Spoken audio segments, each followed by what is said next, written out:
One of the Netherlands' most haunting cold cases stayed unsolved for 15 years. Until the victim's own stepbrother confessed to the murder. There was just one problem. He didn't do it. Then who did? She was 15 years old, pedaling through the quiet early morning streets of Eindhoven on her way to a bakery shift she had only recently started, and she never arrived. Nicole van den Hurk left her grandmother's home on the 6th of October, 1995, and disappeared so completely, so suddenly, that for 15 long years the world simply did not know what had become of her. What followed was one of the most quietly devastating cold cases in Dutch criminal history, a story of grief compounded by grief, of a family pushed to the absolute edge of desperation, forced to take measures so extraordinary that they would eventually crack the silence wide open. And at the center of it all was a killer who believed, for a decade and a half, that he had gotten away with it entirely. Her life was stolen from her in an act of violence so carefully concealed that it would take nearly 2 decades, a DNA technology revolution, a false confession posted on Facebook, the exhumation of a body, and the relentless refusal of one grieving family to accept silence as an answer, to bring any form of justice to the surface at all. This is the story of Nicole van den Hurk. And if you are new to Cold Case, Solved Files, hit that subscribe button right now and turn on your notifications, because every single week we come back to the cases that the world tried to forget, and we do not stop until every name has been spoken and every story has been told in full. To understand what happened to Nicole, you have to first understand who she was, and the particular contours of a childhood shaped by movement and loss and the kind of quiet instability that leaves marks on a person long before they have the vocabulary to name them. Nicole Tegmeyer, that was her name at birth, was born on the 4th of July, 1980, in the town of Erkelenz in western Germany. Her mother, Angelica Tegmeyer, was a young woman raising her daughter largely on her own in those very first years of Nicole's life, and the identity of Nicole's biological father was a matter that would take years to formally resolve. A blood test conducted on the 21st of July, 1981 confirmed the identity of Nicole's biological father, a married man from the neighborhood, and his name was formally added to her birth certificate on the 7th of April, 1982. It was an early complication, a quiet piece of background that would later be dissected in courtrooms and press reports, but in the context of Nicole's actual lived experience as a small child, what mattered far more was the relationship her mother Angelica would soon form with a Dutch man named Ad van den Hurk. Angelica and Ad met, and the connection between them developed quickly into something serious. The three of them, Angelica, Ad, and the small girl who was not yet 4 years old, relocated from Germany to the Netherlands, beginning the process of building a shared life in a new country. Nicole absorbed a new language, adapted to new surroundings, and took on the surname that would be hers for the rest of her life, van den Hurk. She became Nicole van den Hurk, and for a time, the household she grew up in had the shape of an ordinary family. Ad had other children as well, and Nicole grew up among them, building relationships with step-siblings, navigating the particular dynamics of a blended family with the natural resilience of a child who simply accepts the world as it is presented to her. One of those step-siblings was a boy named Andy, who was a few years older than Nicole. The relationship between them was not always simple, as relationships within blended families rarely are, but it was real, and it would one day prove to be the most consequential relationship in the long, painful effort to bring justice to Nicole's case. In 1989, when Nicole was 9 years old, the marriage between Angelica and Ad collapsed. They divorced, and the custody arrangement that followed placed Nicole with Ad, her stepfather, rather than with her biological mother. For a 9-year-old girl, this was a rupture of the most fundamental kind, not only the loss of a family structure she had known her entire life, but the separation from her mother at an age when a mother's presence is not a luxury but a necessity. It is worth pausing to sit with that detail for a moment, not to assign blame or reduce a complex legal process to a simple narrative of right and wrong, but simply to acknowledge what it meant for the child at the center of it. Nicole did not choose this arrangement. She was placed within it, and she adapted, because adapting was what she knew how to do. She was a child who kept going. The years that followed were years of adjustment. Nicole grew up under Ad's roof, surrounded by her step-siblings, attending school, building friendships, developing the personality and character that everyone who knew her would later describe in terms of warmth and determination and a quiet toughness that belied her age. She remained in contact with her mother, Angelica, though the nature and frequency of that contact across the years is something the public record does not fully detail. What the record does confirm, with devastating clarity, is what happened to Angelica in the spring of 1995, in the Dutch city of Tilburg. In April of that year, Nicole's mother took her own life. She was gone, suddenly and permanently, and Nicole was 15 years old and had to find a way to keep living inside of that absence. The weight of what Angelica's death meant for Nicole cannot be overstated. A 15-year-old girl who had already navigated a childhood defined by displacement, divorce, and separation from her mother was now required to process a grief so total, so final, that most adults would be brought to their knees by it. And yet, by every account available to us, Nicole kept going. She continued attending school. She maintained her friendships. She had a boyfriend at the time. She had a social world, a daily routine, the small anchors that give a teenager's life its shape and forward momentum. By the autumn of 1995, she was living with her grandmother in Tongilra, a neighborhood in the eastern part of Eindhoven, while maintaining a close relationship with Ad and her stepmother, who also lived in the city. She had recently secured a seasonal position at a supermarket inside the Wenzel shopping center, a large commercial complex in Eindhoven's Wenzel district, and she was working weekend shifts and early morning starts, learning to balance the demands of employment with the ongoing requirements of school life and the social world of a 15-year-old girl building her way through grief. October 6, 1995 was a Friday. It was an ordinary Friday, the kind of day that exists by the hundreds in a life without ever becoming memorable, without ever acquiring the kind of terrible significance that this particular Friday would eventually carry. Nicole was scheduled for an early shift at the supermarket. Her route from her grandmother's home in Tongilra to the Wenzel shopping center was familiar. She had done it before. People who knew her understood the route to be routine, unremarkable, the kind of journey a teenager takes without a second thought because it has never given her any reason to think twice. The time she left the house is recorded in various sources as approximately 5 in the morning, though some accounts place it slightly after 5. It was early, darker than it would be in the summer months, and the streets of Eindhoven were not yet fully alive with the business of a Friday. Nicole got on her bicycle and rode out into that early morning, and she never arrived at work. At the supermarket, her absence shifted from inconvenience to concern with a speed that speaks to how out of character it was for Nicole not to show up when she said she would. Colleagues waited. The shift time passed. Someone reached out. The alarm was raised. Nicole was missing. Police were notified, and search operations began almost immediately. What followed in those first hours was the kind of frantic, urgent activity that a missing persons case generates in its earliest stage, before anyone has fully confronted the possibility that something irreversible has already occurred, when every closed door might still open onto a simple explanation, when hope has not yet fully yielded to dread. Officers canvassed the area around Nicole's grandmother's home in Tongilra. They searched along her likely cycling route.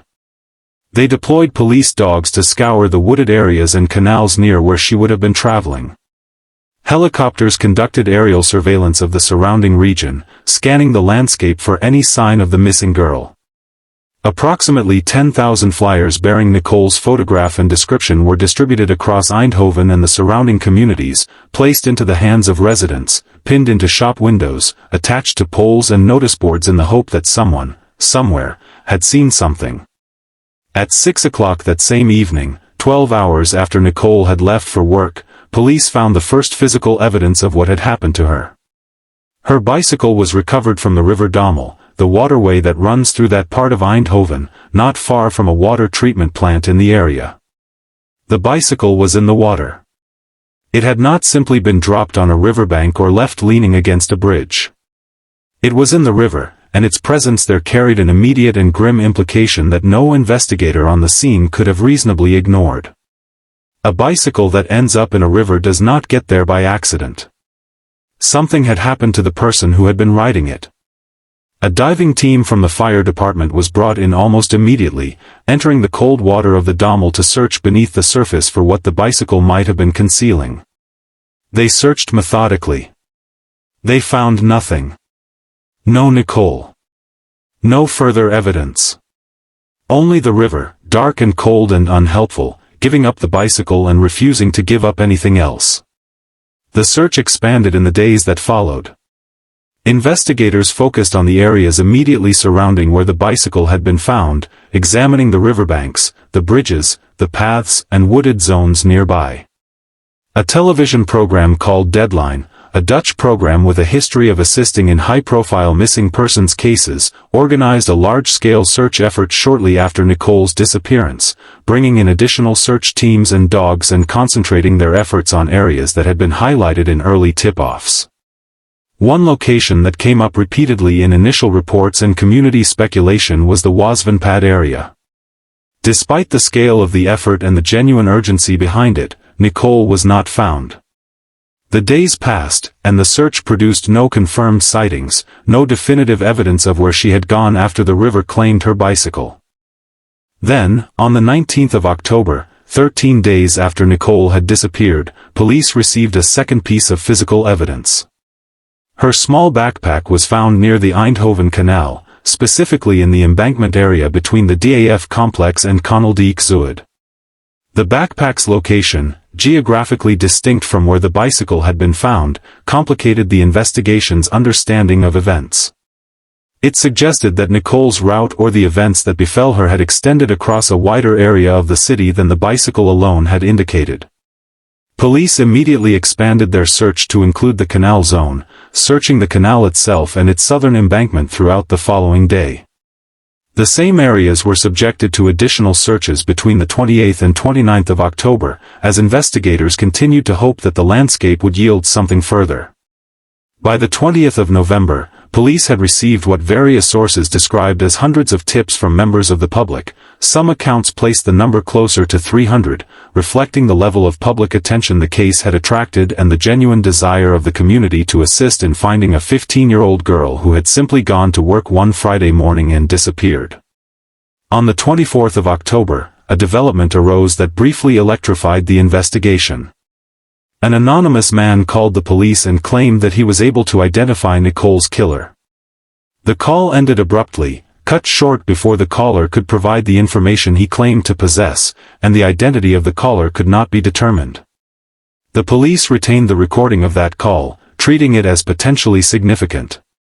In January of 1996, the recorded call was broadcast on national television in a deliberate attempt to either identify the voice or persuade the caller to come forward again. Neither outcome materialized.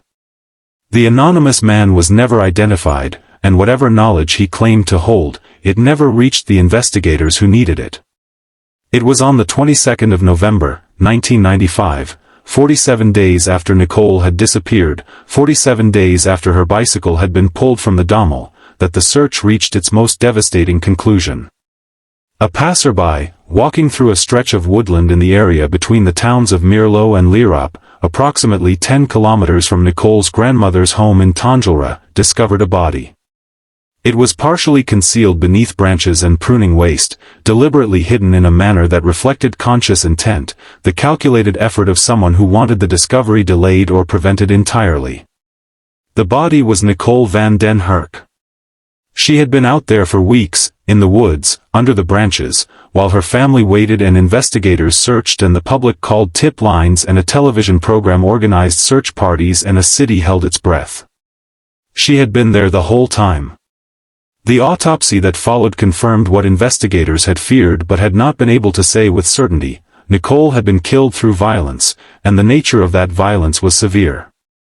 The medical findings documented a fatal stab wound to the ribs, 2 fractures to the jaw, injuries to the head and face, injuries to the fingers consistent with a struggle, with an attempt by Nicole to defend herself against an attacker whose size and strength overwhelmed her. She had been raped. The full scope of the sexual violence she had endured was a detail that investigators had, in the early years of the case, chosen not to share with the public, a decision that would later have significant implications for the direction and pace of the investigation. The autopsy established that Nicole van den Hurk had not simply disappeared. She had been ambushed, assaulted, raped, stabbed, and then hidden in the woods like something to be discarded. She was 15 years old. Approximately 1,000 people attended Nicole's funeral on the 28th of November, 1995. 1,000 people, gathered in grief for a teenage girl, a number that speaks to both how deeply her loss had affected the community and how much her short life had mattered to those who had known her. For her family, the burial offered none of the closure that funerals are often said to provide, because alongside their grief for Nicole was the burning, unresolved question of who had done this and why, a question that would remain unanswered for a very long time. The investigation that continued into 1995 and 1996 was, by any standard, extensive. Officers conducted forensic work on the crime scene. They collected biological samples, clothing traces, and hair evidence from Nicole's remains, though the fact that her body had been outdoors for nearly 7 weeks before its discovery significantly complicated the forensic picture. Decomposition, exposure to bacteria, contact with the natural environment, all of these factors had altered and potentially degraded the physical evidence, making DNA analysis of the period standards enormously difficult to apply with confidence. In 1995, the technological capacity to work with complex, degraded DNA samples was still developing, and the investigators working the case were operating at the edge of what was then scientifically possible. They collected what they could. They sent it for analysis. And the results were not sufficient to identify a suspect. In the absence of definitive forensic evidence, the investigation turned toward the people in Nicole's life. The pattern of suspicion that forms in the early stages of a violent death inquiry, beginning with the closest relationships and working outward, focused attention on Nicole's household and family.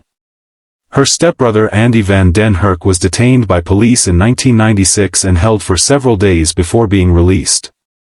Her stepfather Ad van den Hurk was also detained in the same period and released after several days. Neither detention produced charges. Neither man was formally accused of involvement in Nicole's death, and both were subsequently cleared.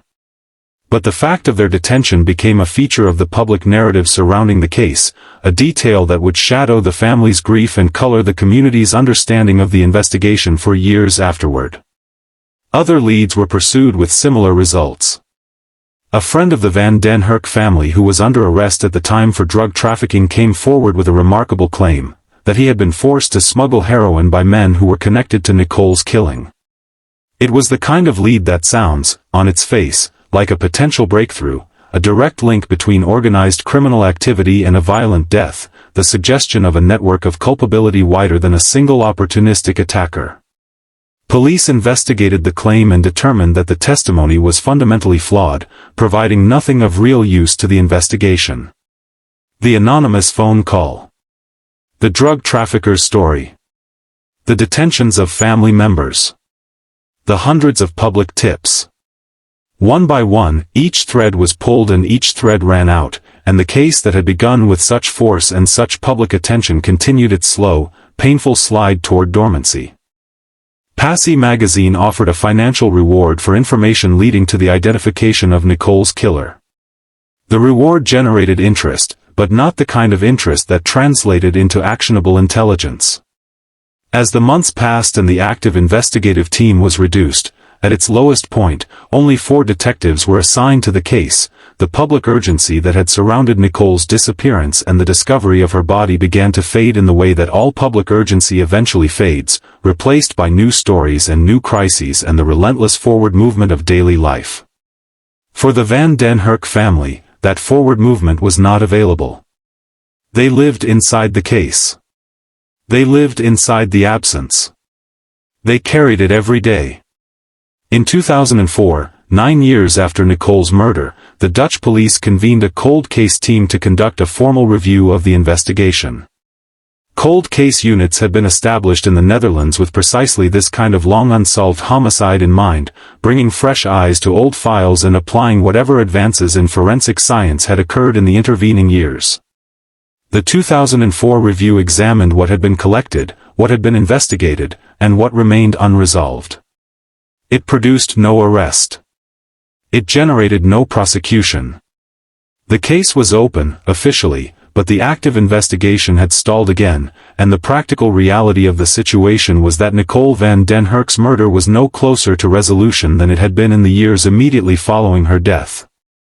For Andy van den Hurk, who had grown from the teenage stepbrother of a murdered girl into a man in his 30s carrying the weight of an unanswered crime across decades, this was not acceptable. And what he did next was one of the most extraordinary acts of desperation and love and strategic thinking that the history of cold case investigation can document. By 2011, Andy van den Hurk was 36 years old and living in England. The physical distance from the Netherlands had done nothing to diminish the emotional proximity he felt to his stepsister's unsolved murder or to the conviction he had been carrying for years about what had happened to her. Andy had come to believe, through the particular kind of knowledge that exists inside families, the accumulation of observation and memory and things that are sensed more than spoken, that his father, Ad van den Hurk, was responsible for Nicole's death. He could not prove it. The investigation had not proved it. But the belief was there, and it was consuming him, and by early 2011 he had made a decision that most people would never be able to make about themselves. He was going to sacrifice his own freedom on the calculated gamble that the sacrifice would force the system to do what the system had been failing to do for 16 years. On the 8th of March, 2011, Andy van den Hurk posted a message on Facebook. The post read, with blunt and shocking clarity, "I will be arrested today for the murder of my sister. I confessed. We'll get in touch soon." He then went to the British police and told them that he had killed Nicole van den Hurk. British police arrested him on the basis of the confession. The arrest was swift and the news was extraordinary, a man confessing on Facebook to a 16-year-old murder, turning himself into police in a foreign country, claiming responsibility for the death of a girl whose case had haunted the Netherlands for over a decade. The Dutch authorities moved quickly.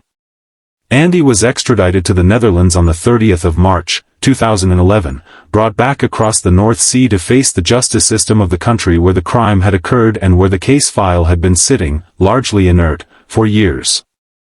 He was held in custody for 5 days. And then he was released. Because when investigators examined the evidence against Andy van den Hurk, they found that the only thing connecting him to Nicole's murder was his own Facebook post. No physical evidence. No forensic link. No witness corroboration. Just a confession, and a confession alone is not enough to sustain a murder charge in the Dutch legal system, particularly when the confession contains no detail that could only have been known by the perpetrator. Andy was released, and the public announcement was as confusing as the confession had been dramatic. He had confessed, he had been arrested, he had been extradited, and now he was free, and the case was back to where it had been before, except that it wasn't, because Andy's gamble had done exactly what he had designed it to do. After his release, Andy withdrew his confession.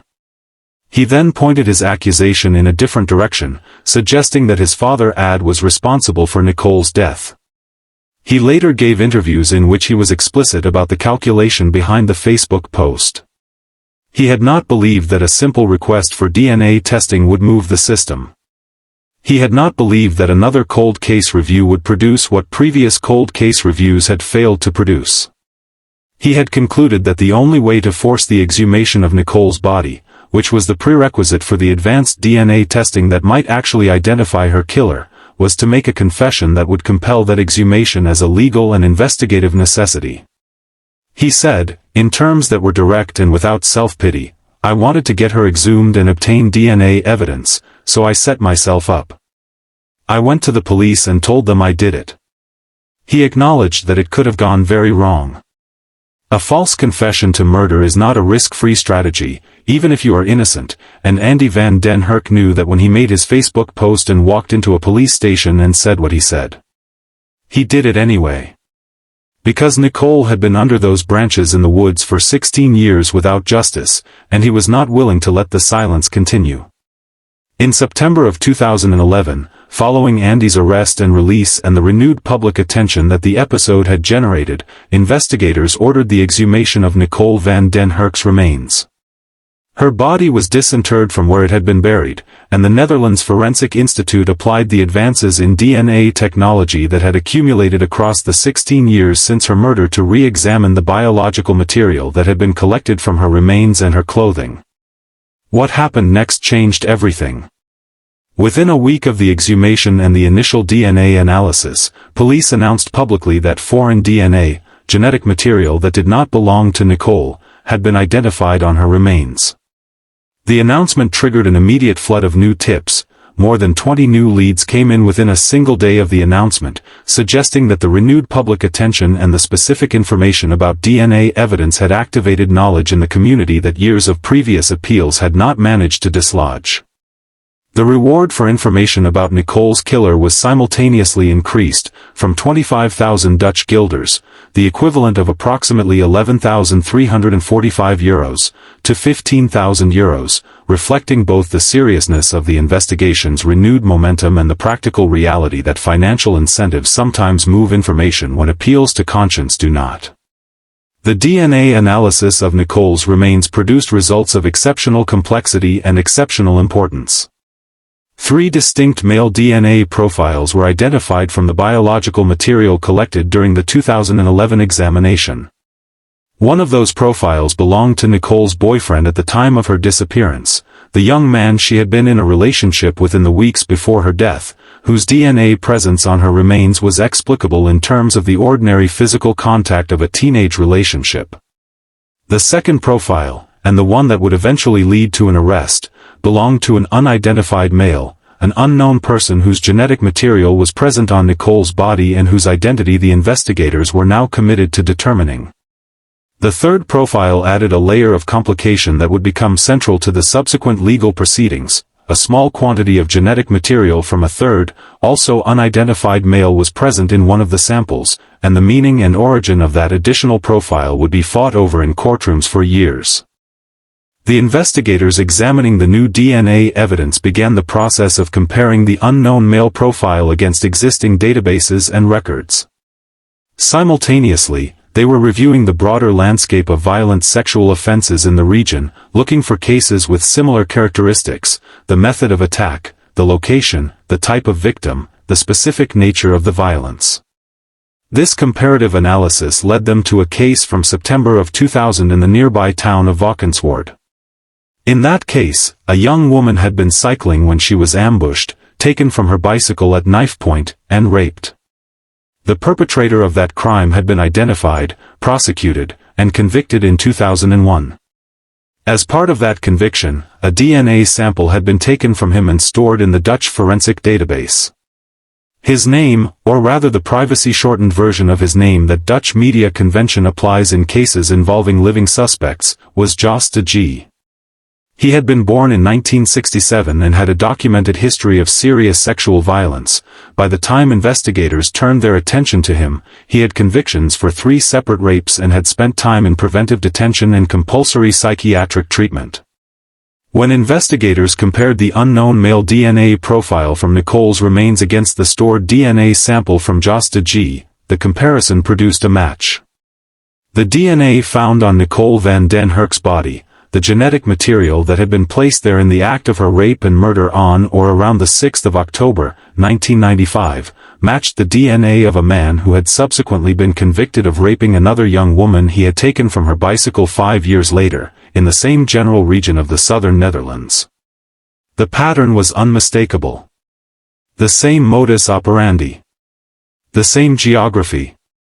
The same type of victim, a young woman, alone, on a bicycle, in the early hours of the day.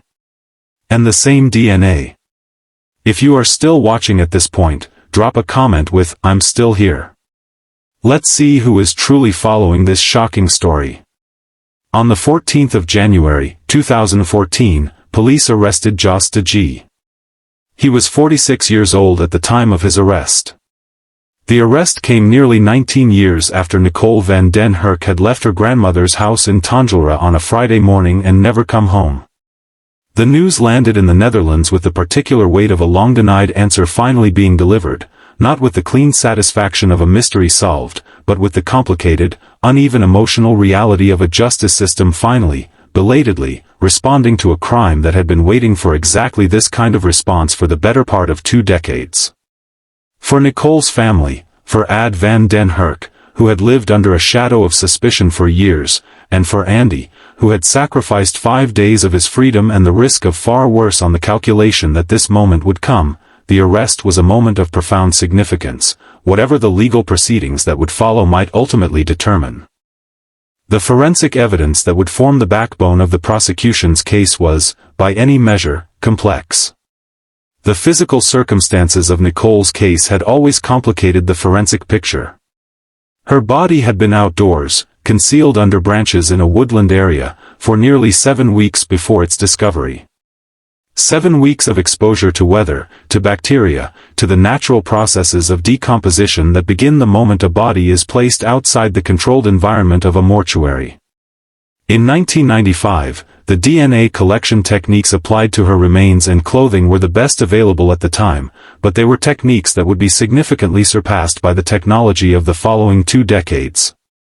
The samples collected in 1995 were stored, and when the 2011 examination occurred, those stored samples were subjected to methods of analysis that simply had not existed when they were first taken. The prosecution assembled a forensic case that relied on multiple forms of biological evidence. DNA material found in Nicole's intimate zone, material consistent with the physical act of rape, was analyzed and attributed, through statistical comparison, to Josta G. The mitochondrial DNA profile of a hair found on the jacket Nicole was wearing at the time of her death also matched to G. The semen DNA profile extracted from traces on Nicole's clothing and body matched to G. Multiple forensic institutes were engaged to examine and interpret the evidence, reflecting both the complexity of the samples and the legal necessity of establishing evidentiary reliability beyond reasonable doubt. The Netherlands Forensic Institute provided analysis. Independent forensic services contributed. The Institute of Environmental Science and Research in New Zealand, an internationally recognized leader in forensic DNA analysis, was brought in, and their scientists examined the samples and provided conclusions. The American company Cybergenetics, whose chief scientific officer was a recognized expert in the interpretation of complex mixed DNA, also participated. The breadth of international expertise engaged to analyze the evidence in Nicole's case was a reflection of both how important the case was and how genuinely difficult the forensic questions it raised were to resolve. The prosecution's theory of the crime, as it developed through the pre-trial hearings of 2014 and into the full trial that began in November of 2015, was straightforward in its essential narrative even if it was complex in its evidential underpinning. Josta G. had encountered Nicole van den Hurk on the morning of the 6th of October, 1995, in Eindhoven. The encounter was not consensual. He had ambushed or intercepted her in the manner consistent with his subsequent assault on the young woman in Valkenswaard, taking her from her bicycle, attacking her with the threat or use of a knife, subjecting her to sexual violence. He had then killed her, stabbing her with a force sufficient to cause a fatal wound to the ribs and inflicting additional injuries to the jaw, head, face, and fingers in the course of the assault. He had then transported or moved her body to the woodland between Mierlo and Lierop, where he had concealed it under branches and pruning waste with a deliberateness that spoke to planning and to a clear understanding that what he had done required hiding. The additional context of what Josta G. had been doing on the day of Nicole's disappearance was also placed before the court. It was known that in the hours before Nicole was attacked, De G. had left the home of his then-girlfriend following an argument. He had left in a state of frustration and anger. He had been unaccounted for during the critical window of time in which Nicole vanished. The prosecution would argue that the combination of forensic evidence and behavioral context, the DNA match, the matching modus operandi from the 2000 case, and the circumstances of his movements on the 6th of October, 1995, pointed with overwhelming force to De G. as Nicole's killer. The defense, from the very beginning of the legal proceedings, challenged the forensic evidence with considerable vigor. The central line of attack was the presence of additional DNA profiles in the samples taken from Nicole's remains. The DNA of Nicole's boyfriend was present. The DNA of an unidentified third male was present in one sample. The defense argued that the presence of multiple profiles in evidence that had been degraded by 7 weeks of outdoor exposure created sufficient uncertainty about attribution that no safe conclusion could be drawn, that the possibility of contamination, of sample degradation producing false or misleading results, of the evidence having been compromised in ways that statistical analysis could not fully account for, was substantial enough to undermine the prosecution's case. They also advanced the suggestion, one that Nicole's family found deeply offensive and that the prosecution strenuously rejected, that Nicole might have had consensual sexual contact with Jos de G in the days before her disappearance, and that the presence of his DNA was therefore explicable in terms that did not require him to have been her attacker. The defense maintained, throughout the proceedings, that de G had never met Nicole van den Hurk and had no contact with her at or near the time of her death. The trial that began on the 2nd of November, 2015, in the Dutch city of Den Bosch, was watched closely by Nicole's family, by the Dutch public, and by legal observers interested in the intersection of complex DNA evidence and criminal justice. The proceedings required the court to engage with highly technical forensic testimony from experts representing multiple countries and multiple analytical methodologies, to evaluate conflicting interpretations of degraded biological evidence, and to determine, within the framework of Dutch criminal law, what the evidence could and could not be said to prove. Expert witnesses were questioned at length about how the DNA profiles had been obtained, how the statistical models used to interpret them were constructed and validated, and what the limits of confidence in their conclusions actually were. The New Zealand Forensic Institute's involvement was particularly significant. Their conclusions about the DNA evidence, reached through methods that were described as state-of-the-art in the field, supported the prosecution's attribution of the biological material to de G. Witnesses also complicated the picture in unexpected ways. 2 individuals who had been in a psychiatric institution with Jos de G came forward with statements that de G had, on separate occasions, spoken to them about having killed a girl. One witness recounted that de G had said, looking directly at them with what the witness described as cold eyes, that he had killed a girl. The prosecution took these statements seriously and believed the witnesses. The court, however, determined that the statements were too vague to form part of the evidence against de G. The descriptions were not specific enough to establish beyond reasonable doubt that the girl de G allegedly referred to was Nicole van den Hurk, and the context and circumstances in which the statements had been made required careful evaluation. These witness accounts were not included in the formal evidentiary basis of the trial, though their existence was noted by observers following the proceedings. The district court delivered its verdict on the 21st of November, 2016. The judgment was partial in a way that devastated Nicole's family. The court convicted Jos de G of raping Nicole van den Hurk. That conviction was unanimous. The panel of judges agreed that the DNA evidence, examined by multiple international experts and subjected to rigorous analysis, established that de G had sexually assaulted Nicole. The biological traces found in her intimate zone, the sperm identified on her clothing, the hair on her jacket, all of it pointed to de G as her rapist, and the court was satisfied that this had been established to the required standard. He was sentenced to 5 years in prison for the rape conviction. But the court acquitted de G of manslaughter. In pronouncing the acquittal on the killing charge, the judges explained that the presence of the unknown third DNA profile in one of the samples introduced a degree of uncertainty about the full sequence of events that the court was unable to resolve to the required standard. The DNA evidence established that de G had raped Nicole. It did not, in the court's assessment, establish with sufficient certainty that de G was the person who had inflicted the fatal injuries. The possibility, however remote it might seem to observers, that the unknown DNA contributor was in some way involved in the killing could not be entirely excluded on the evidence as it stood. "We regret that the relatives have no clarity on what happened after the rape," the court stated, a formulation that acknowledged the inadequacy of the outcome without being able to change it. For Nicole's family, the verdict was almost unendurable. Ad van den Hurk, who had spent years under public suspicion, who had been detained and released, who had watched his stepdaughter's murder go unsolved for 19 years before finally seeing an arrest, appeared on a Dutch television program called Krok shortly after the verdict and said of Jos de G, with the barely contained fury of a father who has been told that the man who killed his daughter has been convicted only of raping her, "This is not a man, but a terrible creature." Family members left the courtroom in tears. The partial verdict, guilty of rape, not guilty of manslaughter, felt to those who loved Nicole like a profound injustice, a technical outcome that the evidence, in all its complexity, had permitted the system to produce, while the fundamental truth of what had happened on the morning of October 6, 1995 remained visible to anyone willing to look at it clearly. The prosecution was unwilling to accept the acquittal on manslaughter as a final answer. They appealed. The appeal process in the Dutch system provided an opportunity for the prosecution to challenge the district court's reasoning and to present its case for the manslaughter conviction to a higher court.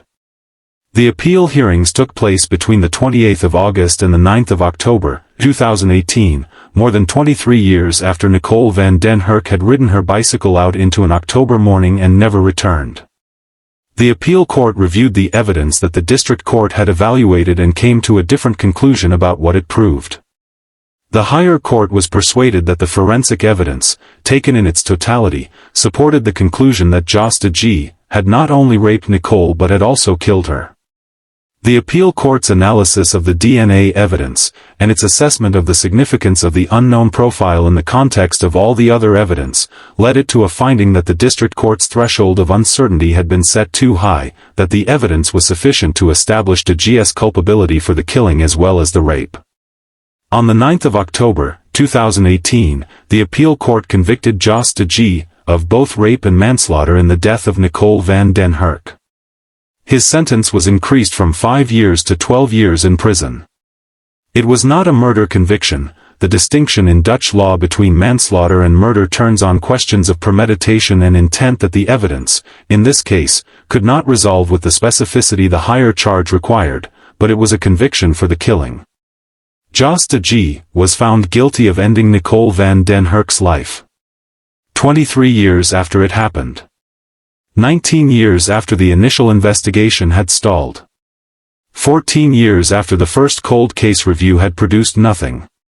7 years after a man had posted a false confession on Facebook and walked into a police station and sacrificed 5 days of his freedom and the risk of vastly worse on the belief that the truth, if it was going to surface at all, needed someone to push it to the surface by any means available. 12 years in prison for the rape and manslaughter of a 15-year-old girl. For Nicole's family, for Andy, for Ad, for everyone who had carried the weight of her absence for more than 2 decades, the sentence was a complicated thing to hold. 12 years is not a life. 12 years is not 23 years of a family's grief. 12 years is not the measure of what was taken from Nicole van den Hurk on a Friday morning in Eindhoven before the city was fully awake. But it was something. It was a court of law saying, on the record, after years of forensic testimony from experts on multiple continents, after appeals and retrials and the grinding machinery of a justice system struggling with evidence of extraordinary complexity, this man raped her and this man killed her and there are consequences for that. It was, at minimum, a form of acknowledgement, an official recognition that Nicole van den Hurk's life had mattered, that what had been done to her was criminal, and that the person responsible had finally been named. There are details in this case that stay with you. The detail of Nicole leaving her grandmother's house at 5 in the morning on a Friday in October, in the dark, on a bicycle, on a route that everyone around her considered routine. The detail of her bicycle in the river, discovered at 6 in the evening, and the way that single image condenses the entire tragedy into one terrible symbol, a girl's bicycle in a dark river, the shift at the supermarket she never made it to, the grandmother who waited, the colleagues who noticed her absence. The detail of her body, concealed under branches in a woodland between two towns, lying there for 47 days while a city searched and a family grieved and the person responsible went about their life. The detail of Andy van den Hurk, sitting in England in 2011, watching the years accumulate without justice, and deciding that if the system would not move on its own, he would move it himself, regardless of the personal cost. The detail of a Facebook post that said, "I will be arrested today for the murder of my sister," and the extraordinary chain of events that those 11 words set in motion. And the detail of Jos de G, born in 1967, a man with a documented history of violent sexual assault, a man who had been convicted of raping other women, who had served time, who had been subjected to compulsory psychiatric treatment, and who had walked out of prison and back into the world and attacked a 15-year-old girl on her way to work, and then hidden her body under branches in a forest, and then watched the investigation stall, and then watched the years go by, and then watched the DNA technology advance past the point where concealment remained possible, facing a courtroom in 2018 and hearing the word "guilty" applied to the death of Nicole van den Hurk. Whatever he felt in that moment is not something the record captures. What the record captures is the verdict. Nicole van den Hurk was born on the 4th of July, 1980, in Erkelenz, Germany. She was 15 years old when she died. She had survived the loss of her mother. She had navigated a childhood defined by displacement and custody arrangements and the particular challenges of growing up within a blended family across two countries. She had kept going through grief that would have justified stopping. She had found herself a job. She had maintained her friendships. She had loved and been loved. She had ridden her bicycle out into an October morning with the kind of unremarkable, forward-looking intention that characterizes a life being built, and she had been taken, violently, deliberately, without mercy, by a man who had no right to her life and no claim on her future. She deserved more time. She deserved to grow up. She deserved to be something other than a case file, a DNA profile, a name spoken in courtrooms by lawyers and forensic experts and judges navigating the limits of what evidence can prove. She deserved to be what she was, a girl. A person. Someone whose life was its own complete and irreplaceable thing, not a tragedy to be documented, however carefully, however respectfully, by those of us who came after her. What Andy van den Hurk did for his stepsister is one of the most remarkable things this case produced. He carried her for 16 years. He carried the belief that justice was possible and the frustration that it was not being delivered, and he found a way, imperfect, risky, legally precarious, to force the system's hand. He was right that the exhumation would produce what the original investigation could not. He was right that the DNA technology of 2011, applied to evidence collected in 1995, would find what the technology of 1995 had been unable to find. He was right that the answer was there, in the biological material preserved on Nicole's remains and clothing, waiting for the science to catch up to it. He was wrong about who had killed her. His suspicion about his father was not what the DNA confirmed, but he was right about everything that mattered. He pushed. The truth surfaced. It took more years, and more courts, and a prosecution appeal, and a second trial, and 23 years in total from the morning Nicole disappeared to the day a court finally convicted her killer of both the rape and the death. But it surfaced. Nicole van den Hurk. Born the 4th of July, 1980. Murdered the 6th of October, 1995. Her killer convicted the 9th of October, 2018. 23 years between the crime and the full accounting. And in those 23 years, the people who loved her kept her name alive, kept the case from disappearing entirely into the silence that swallows so many cold cases, kept insisting that she was not a file to be archived but a person to be answered for. That insistence mattered. It is, in the end, what allowed the story to end the way it did, not perfectly, not cleanly, not with the finality that a family truly deserves, but with a verdict, a sentence, and a public acknowledgement that what was done to Nicole van den Hurk was done by a specific person who has been identified and held accountable by the justice system of the country where she lived and where she died. She mattered. She still matters.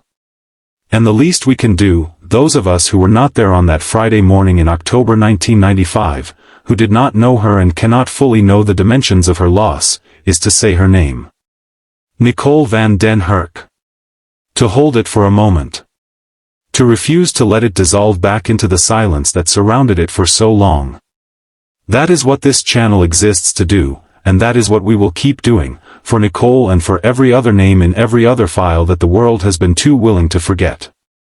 If this story has moved you, if you sat with Nicole's case and felt the weight of it and the importance of it and the particular kind of outrage that comes from watching a family wait 23 years for a court to say what the evidence had been saying for years, please like this video and share it with someone who needs to hear this story. Subscribe to Cold Case, Solved Files so you never miss the next case we bring back from the silence. Because there are more names waiting. And we are not done.